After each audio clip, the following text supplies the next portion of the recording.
नमस्कार साथियों, कैसे हैं आप सभी। उम्मीद करता हूं कि आप स्वस्थ होंगे, सुखी होंगे और प्रसन्न होंगे। श्रीमद् भागवत गीता में आपका स्वागत है। हम यहाँ पे बात करते हैं, जानने का प्रयास करते हैं कि जो आपके जीवन के प्रश्न हैं, जो आपके जीवन की चुनौतियाँ हैं और निरंतर आप जो विभिन्न प्रकार के विचारों से, विभिन्न प्रकार के चैलेंजेसों से जूझते हैं, देखते हैं और संसार किस तरीके से तेज़ी से बदल रहा है, इसमें अपने आप को किस तरीके से स्थिर रख पाते हैं। तो ये जो है जानने का विषय है, बोध का विषय है। और अगर हम भागवत गीता का पाठ करते हैं, उसे पढ़ते हैं, अध्ययन करते हैं, तो इसका बोध हमें जो है होने लगता है कि हम किस दिशा में जा रहे हैं और क्या कर रहे हैं।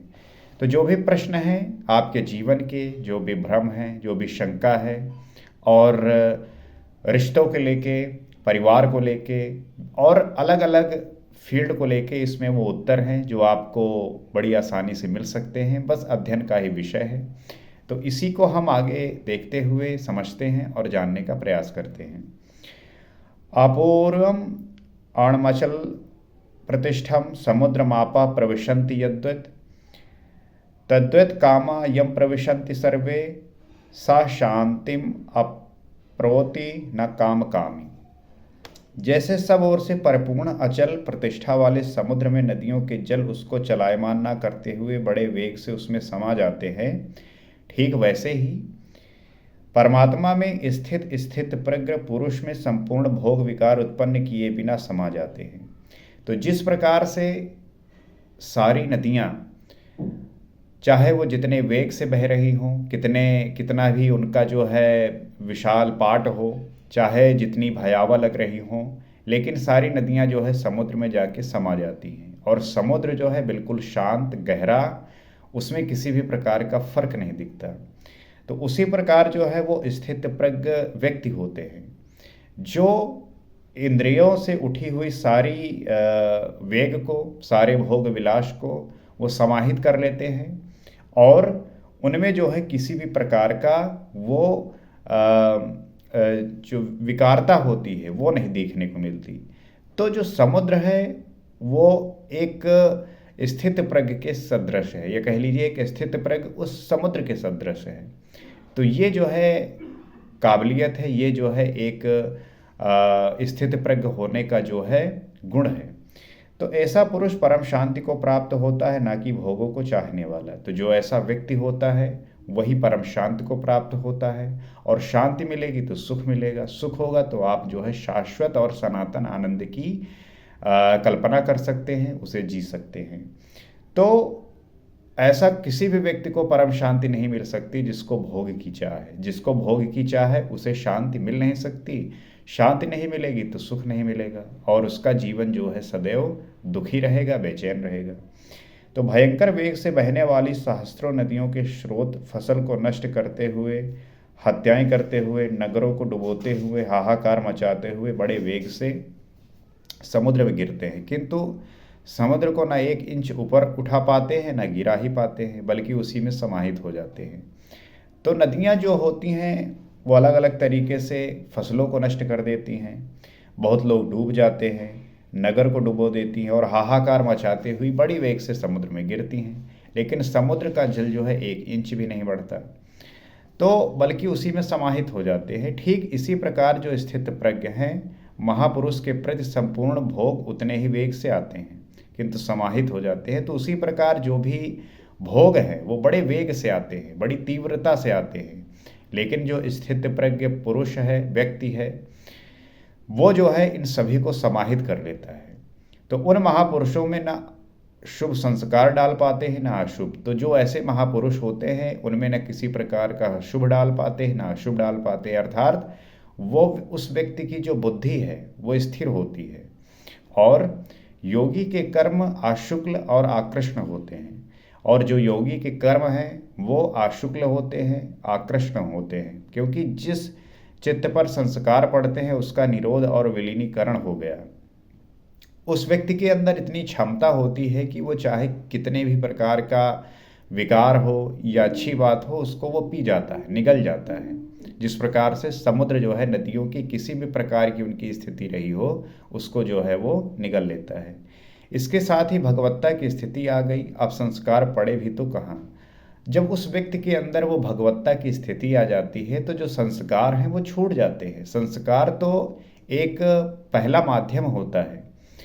इस श्लोक में श्री कृष्ण ने अर्जुन के कई प्रश्नों का समाधान तो किया ही। जिज्ञासा थी कि स्थितप्रज्ञ महापुरुष के लक्षण क्या हैं। तो अर्जुन ने पूछा ही था कि जो स्थितप्रज्ञ व्यक्ति होता है उसके लक्षण क्या होते हैं, वो कैसे बोलता है, कैसे बैठता है, कैसे चलता है। तो श्री कृष्ण ने एक ही शब्द में जो है उत्तर दिया कि वे समुद्रवत होते हैं।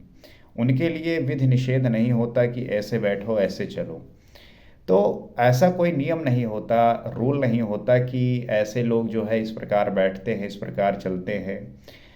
बस वे ही परम शांति को प्राप्त होते हैं क्योंकि वे संयमी होते हैं। तो उनको जो है ये बात बताई कि वो व्यक्ति समुद्र के समान होते हैं, समुद्रवत होते हैं। वो इतने शांत होते हैं और परम शांति को प्राप्त हो जाते हैं।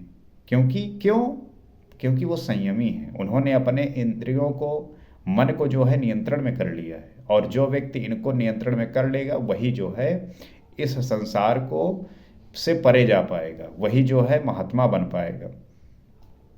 तो भोगों की कामना वाला शांति नहीं पाता। जिसको भोग की कामना है, जो भोग को जीना चाहता है, भोग उसके विचारों में बना हुआ है, तो उसको जो है शांति कभी भी नहीं मिल सकती। तो विहाय कामान्या सर्वाणि पुमानि सृचरति न निःस्पृहा निर्ममो निरंकारा सा शांतिम अधिगच्छति। जो पुरुष संपूर्ण कामनाओं को त्याग कर निर्ममा, मैं और मेरे के भाव तथा अहंकार और स्पृहा से रहित हुआ बरतता है, वो उस परम शांति को प्राप्त होता है जिसके बाद कुछ भी पाना शेष नहीं रह जाता।